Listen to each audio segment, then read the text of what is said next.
बिस्मिल्लाहिर्रहमानिर्रहीम। अस्सलाम वालेकुम। मैं हूँ खाना मानसा शहजादी। स्ट्रीम इंटरनेशनल में खुशामदीद।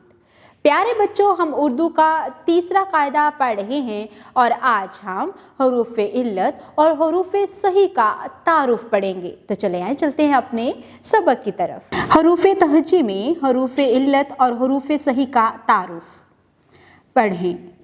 कुछ हरूफ ऐसे हैं जब वो किसी लफ्ज़ के दरमियान या आखिर में आते हैं तो अपनी आवाज़ बदल लेते हैं।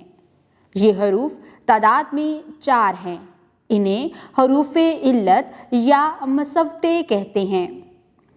बाकी हरूफ तहजी को हरूफ सही या मसमते कहते हैं। हरूफ इल्लत मसवते 4 हैं। अलिफ, वाव, छोटी ये और बड़ी ये।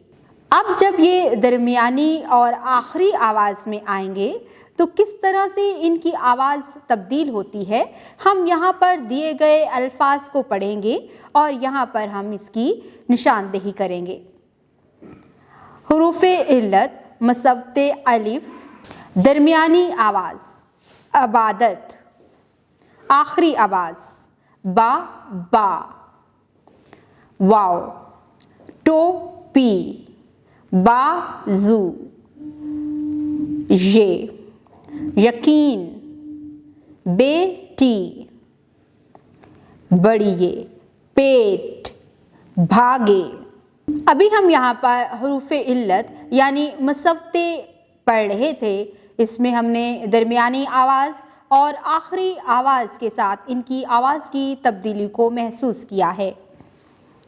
हरूफ सही मसमते बे, पे, ते, टे, से, जीम, चे, हे, खे, दाल, डाल, जाल, रे, अड़े, जे, ये, सीन, शीन, स्वाद, ज़्वाद, तोएं, ज़ोएं, आइन, गाइन, फे, काफ, काफ, गाफ, लाम, मीम, नून, हे। ये तमाम हरूफ सही कहलाते हैं। हरूफ सही मुसमते कहलाते हैं। हरूफ इल्लत यानी मसवते सिर्फ 4 हैं। अलिफ, वाव, छोटी ये और बड़ी ये। और बाकी सारे हरूफ तहजी मुसमते यानी हरूफ सही कहलाते हैं।